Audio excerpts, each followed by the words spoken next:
You know, if you really stop and look around, it's wild to think about the invisible forces shaping exactly where and how we live. We completely take our neighborhoods, our little towns, and our massive cities for granted, right? But their locations and their structures are anything but random. Today, we're going to decode the geography of our everyday lives. Seriously, look out your window. Why right here? Why are some of us packed so tightly into buzzing cities of 10 million people, while in other places, someone might live literally miles apart from their closest neighbor? It's like this giant puzzle of human survival and ambition. And today, we're going to break down the exact recipes that make your settlement look the way it does. So here's our roadmap for today. 1. The roots of human settlement. 2. Why we settle where we do. 3. Shapes of rural living. 4. Scaling up with the Urban Dictionary. And 5. Urban sprawl and transformation. Let's jump right in. Part 1. The roots of human settlement. Human geography isn't just dots on a map. The study of our settlements is absolutely crucial. It's essentially the blueprint of our civilization. It's the physical, real-world evidence of how we adapt to and, honestly, kind of conquer the Earth's surface. Section 2. Why we settle where we do. Okay, so what exactly pulls us to a specific spot in the country? Well, every rural settlement is driven by 5 main things. First, physical factors, stuff like the topography, the climate, and having a good water supply. Then you've got economic factors, like job opportunities and transport networks. Third, social and cultural pulls, think kinship and community bonds. Fourth, political factors, which mainly boils down to security and government policies. And lastly, environmental realities, like dodging natural disasters. It's a huge, complex web of decisions. What's really fascinating here is the constant tug-of-war between what nature gives us and what we actually need to survive. On one hand, you have nature's physical provision, the hand you're dealt, like soil fertility and water. On the other hand, you have economic factors, how you leverage that hand for jobs and accessibility. Basically, if nature deals you a tough hand, you have to engineer your way out of it to build a thriving economy. Number 3. Shapes of rural living. So, depending on those factors we just talked about, we see 2 totally different extremes. Take compact settlements. This is where you see people tightly packed together in fertile valleys, sharing resources and staying secure. But flip the coin to dispersed settlements. When the land is rugged or the climate is absolutely brutal, people literally have to spread out over huge areas just to scratch out a living. But hey, the terrain isn't the only thing shaping our towns. Enter the hamleted settlement. This is when a single village physically splinters into separate, distinct units, and it's driven entirely by social, ethnic, or family ties. Depending on where you are locally, these fragmented units go by really fascinating names like Pana, Para, Pali, Nagla, or Dani. It's a profound example of culture literally carving up our physical footprint.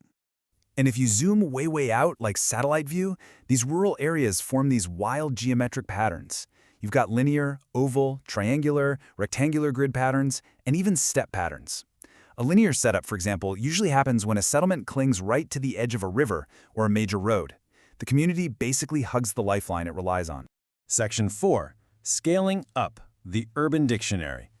Now let's fast forward, zoom out from the country, and scale things up. Think of urban growth like those Russian nesting dolls. You start with a town just to step up from a village. Give it time and density, and boom, it scales into a city with real infrastructure. Add some major economic and political gravity, and it swells into a massive metropolis. Keep going, and you finally hit the absolute peak of urban living. And that peak? The megacity. We are talking 10 million people. 10 million! It's just staggering when you think about the sheer amount of infrastructure, pipes, wires, and concrete needed to keep that many human beings alive and moving in one incredibly dense area. But wait, it gets even bigger. What happens when these massive megacities sprawl so much that they literally physically merge together? You get a megalopolis. It's a gigantic, interconnected urban complex, and economically, because of the insane scale, you get these highly specialized, separated labor markets stretching across the whole region. Inside these endless concrete jungles, the old downtown, what we call the central business district, isn't the only game in town anymore. We're seeing the rise of the edge city. Imagine huge concentrations of corporate parks, malls, and entertainment popping up way out in what used to be a quiet suburb. The whole center of gravity for the city completely shifts. Section 5. Urban sprawl and transformation.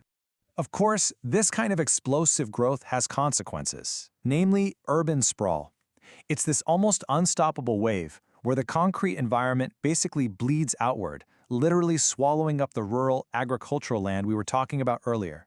It's totally uncontrolled, and it permanently changes the physical map. And let's be real, scaling up this fast puts insane stress on infrastructure. When a city's population outpaces its ability to house everyone safely, we see the rise of slums, incredibly dense areas defined by squalor and substandard housing. It's a harsh reality check that massive urban growth definitely doesn't mean prosperity for everyone living there. Then, on the flip side of the urban transformation spectrum, you have gentrification. This is a highly complex double-edged sword. Sure, a neighborhood gets revitalized, bringing in fresh money and shiny new infrastructure. But that shoots property values through the roof, which ultimately forces out the original, lower-income residents who literally can't afford to live on their own block anymore. So knowing all these invisible forces, the physical, economic, and cultural magnets pulling us together, and watching our concrete jungles sprawl endlessly outward, I want to leave you with this.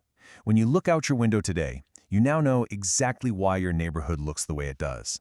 But as our towns keep merging into megacities and edge cities, what on earth will the settlements of tomorrow look like? Think about that next time you step outside, and thanks for joining me on this explainer.